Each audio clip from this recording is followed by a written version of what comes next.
KD. He's dirty. He's ashy. He don't like using no lotion. He never cuts or combs his hair. You think KD chops his own dong? Because that's like a dirty move. KD's like fits that mold. He almost looks like Spencer. He ain't no Spencer. Well, I can see I can see. PVE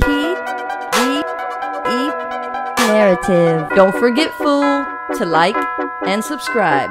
With the Winning Time episode 5, it starts out with the cheerleader practice. No, it starts out with young Kareem. Remember how he gets his name changed? It was where he's taking the oath inside the mosque. Louis Alcindor Jr., what is your name? Kareem Abdul Jabbar. It was something that's from like a French plantation or something like that. That's messed up. His last name, yes, but Louis Alcindor. Remember, he was having problems with his dad and stuff. Actually, everything up, so he brings up where his last name came from. I think he just chose that Kareem Abdul name though. Like, he did. He just read books and stuff, and that's the name he chose. So, let's start with this episode. Has that tone I like to call HBO serious. That's what that one was. There's a lot of plot when it comes to this. You know, there's a lot of plot. There's a lot of talking. There's a lot of silent moments. I'm like, oh, this is a serious episode. Well, like weird upbeat moments too. Yeah, it just flip flops back and forth. There's a lot of jumping back scene to scene. Even like. Well, we'll get to that. Well, right after the Kareem, and you see him flashback, and then it goes to the intro, and it goes to starts on opening day, and then you see Claire and Jenny and like in the parking lot, and they're talking about the new club, and they go in there and the new awning. They had to get a new awning because it wasn't red enough. Yep, that's right. He just wants everything to be perfect. 110%. For 110% ready. And including the dancers, because remember, they go in there, Bus is watching the girls dance, and he's trying to critique them and tell them he's saying this is garbage. Well, he's like, you need to do this, you need to sexy it up. And then finally, the Paul Abdul in the back. Like this tan girl. There we go. Those are the moves we're looking for. The instructor was like, you can get somebody else, and she just storms off. But yeah, he notices Paul Abdul. But then they just all leave because of the instructor, because she was so mad at Jerry Buss. So Jerry Buss, yeah, he's trying to get the girls, trying to get the club set up. It makes you wonder how much he knows. Apparently he knows choreography and dancing. He don't know choreography. He's just thinking like of a strip club, and he wants them to do that. Sexy strip club. Yeah, that's all he's saying. But he wants to. They were trying to do like cheerleading, ballet dancing. But he wants to handle everything. Oh yeah, he's just micromanaging fool. So then, after that, he runs into Frank. Frank's pissed off because he signed the team away and didn't tell Frank about it. He's like, why didn't you tell me? And then what's Bus say? I forgot. You forgot? Excuse us, I forgot. And then they just say he says, oh, I can't do this anymore. Yeah, he's acting like he's going to quit or whatever. He tells them we're getting a divorce. Yeah. This is so cute. He'll be back. Real quick to Kareem, back to his house, but now at present day. And you see him like praying and stretching. Then this is when you notice that he's drinking the OJ out of the concentrate and reading the newspaper. They were the same one that Magic kept on trying to give him like 2 episodes ago.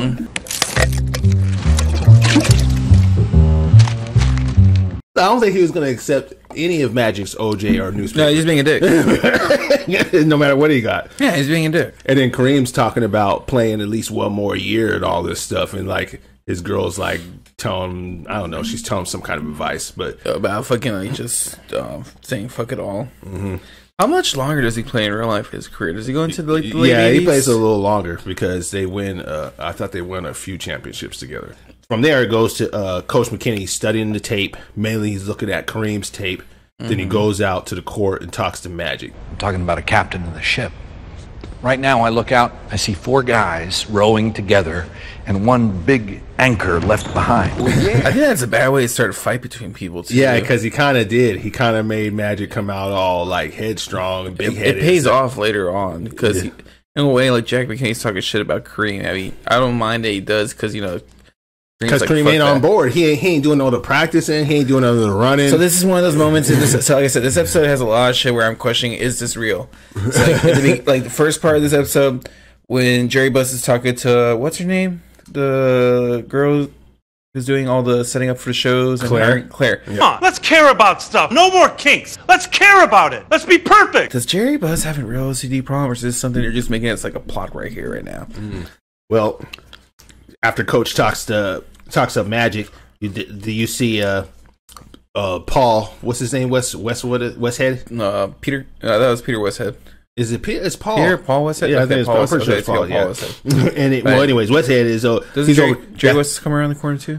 Yeah, because well, not yet, because this is when Westhead is he's just feeling bad, sitting in the back talking to himself, getting ready for the game, and then it cuts to Check real quick, telling Pat Riley about the fist technique. I'm fisting you, Pat. Now pay attention.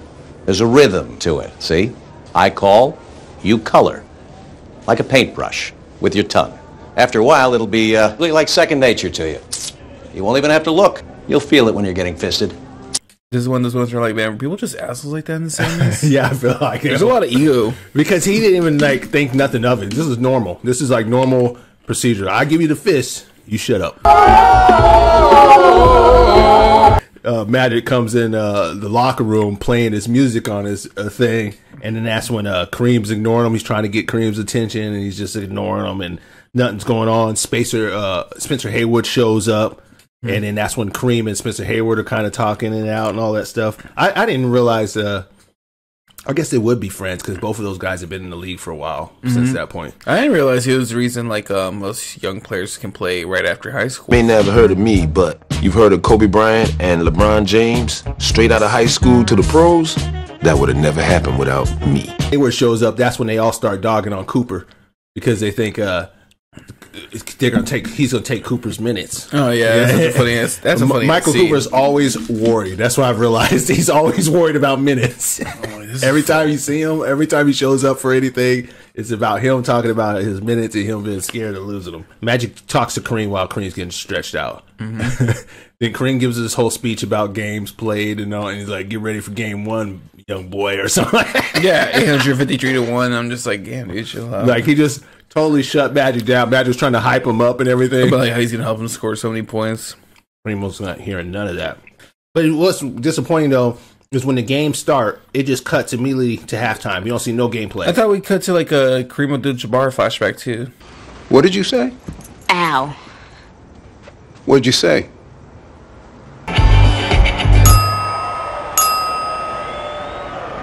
He's praying at halftime, and then he's also recalling that. Yeah, and I mean that's all that really happens at halftime, and like we don't get to see no gameplay. That's what upset me about it. I was like, dang, it went to halftime. They were losing 52-48, and then that's it. I like when we actually get to watch the basketball stuff, but I keep forgetting it's a show that's not mainly about us watching basketball. Yeah, it's not really. It really isn't meant for that. Right before they come out of half, McKinney's talking to Kareem. They'll put the ball in my hands. End of the night, you'll have my 30 points, 10 boards. And then McKinney's like, what? And he's just looking mad and stuff, but that's what the stat sheet's gonna have. And then so it cuts towards the end of the game, and Kobe Bryant's dad turnovers the ball. They make a big deal about baby Kobe being in the stands. I wonder if that's even real too. Yeah, I don't know. That seems awfully coincidental. You know what I'm saying?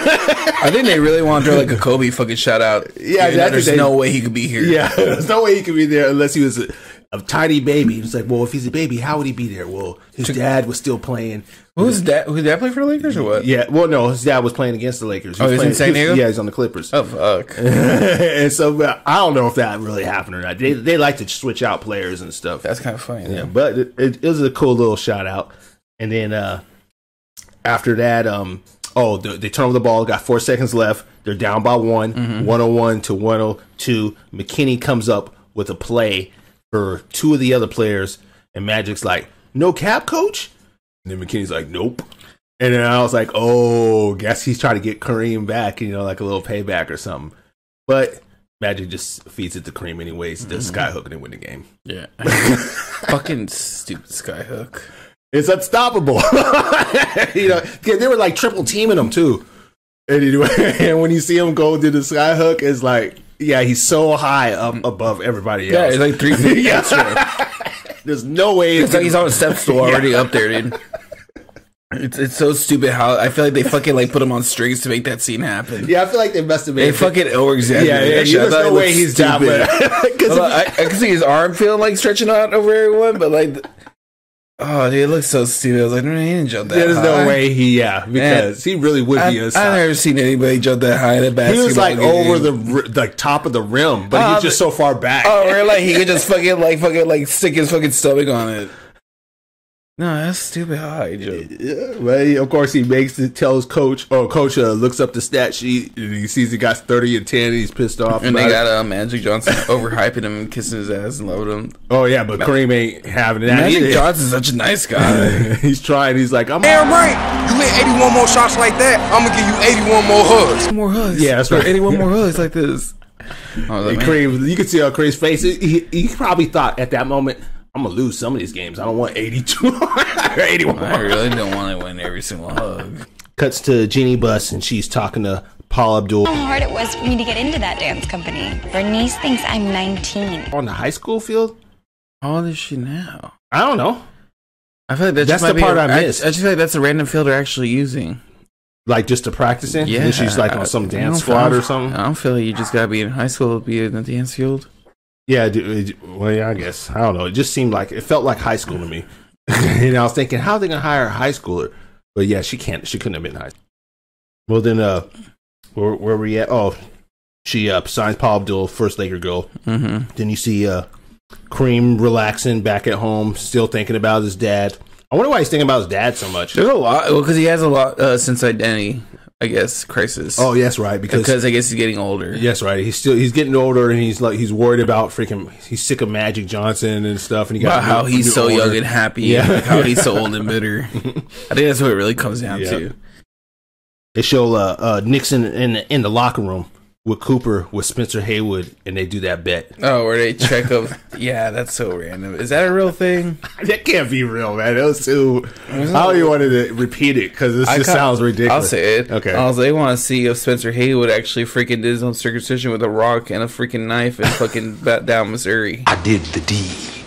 Then he said he did. Apparently, because they showed him. I didn't even know you were allowed to do that. Good thing is, I'm glad they didn't show it on TV. Why would we? I don't think they're gonna show something like that. But my thing is, like, is that a real thing? Also, can't be. All right. How many NBA players do you think would do that now? 0? Yeah. Yeah. Now. Not now. I can think of one. Who? Lance Stevenson. No. The dude who blew into LeBron's ear? Nah, yeah, he's pretty crazy. I can see that. Like KD, he's dirty. He's ashy. He don't like using no lotion. He never cuts or combs his hair. You think KD chops his own jaw? Because that's like a dirty move. KD's like fits that mold. He almost looks like Spencer Haywood. Yeah, Spencer Haywood. Well, I can see like I can see. That's stupid. All right, let's get back. Where we at? We're at they won the game. He's having flashbacks. No. Remember Kareem? Yeah, Kareem's having flashbacks. Well, no, yeah, past that. This is after the bet with Hayward, and then now Kareem is calls Magic into the room because he wants to have a talk. Is it after he went to the mosque and everything and prayed? Yeah, I think it's so. Yeah, but I think it's because that's why he wants to talk to him. Yeah. He wants to drop him some knowledge, and then Magic's not having it. We all calling you Cap, but you ain't leading shit around here. You stopping it. We out there running like Ferraris while your old ass moving like a cutlass on 2 flats. What did you say to me, boy? You heard. Everybody else just too afraid to say it. They almost got in a fight.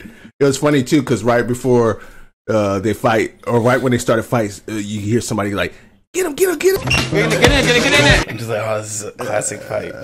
But they break that up, and then it cuts into Buss now in the new club watching the new Laker girls led by Paul Dill, and he's loving it. He's like, that ain't ballet, I'll tell you that. Now that is a vision. That is female empowerment right there. You said it. Oh my god, that's horrible. Yeah, it's horrible. He's such a pig. Yeah, he is. He's his daughter's sitting there watching, and she got that disgust face on her. They're like, she can't. But she's the one that set it up. But there's so much build up to this, to him being a disgusting character. Then it has the OCD thing that pisses me off that this really happened. Or everything else is great and he just starts slamming it down. Yeah, he just loved the Laker girls, and then there's one little lever down, and he's like, it's gotta be flush, and he's all slamming it They down. make him an intense character, because even at one point, he's just like sitting around listening to like sports talk about him, about how much they don't like him as a manager. They see him as like a real estate fucking he's buff. like an egotistic type of yeah. guy. Well, Like, he's just like Magic. They both don't like anyone talking shit about them.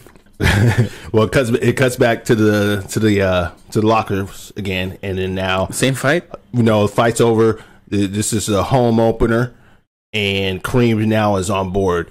You can tell he's on board because they're about to do the like, let's go team, and then Kareem puts his hand in there, and McKinney gives him the look, and he's like, I can't remember what they yelled, but McKinney's face looks so like he was so happy that Kareem actually was like, oh my god, he's actually doing the team thing. It was so funny, man. It was like he was almost blushing. He was so happy. Yeah, so they're out there, and then they got a montage of the game playing and the Lakers girl going at the same time, and then they start winning games. Yep. And then Chick even lets Pat Riley talk, but he does give him the fist. I hate this shit. Right in the middle of a sentence. Such a douche. Yeah, man, it was messed up. And then after that, the game's over. It cuts to McKinney at home, and he goes to go play tennis. He goes on his bike ride.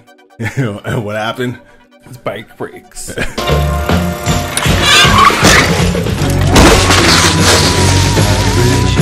I want to know if there's that bad of a bike accident.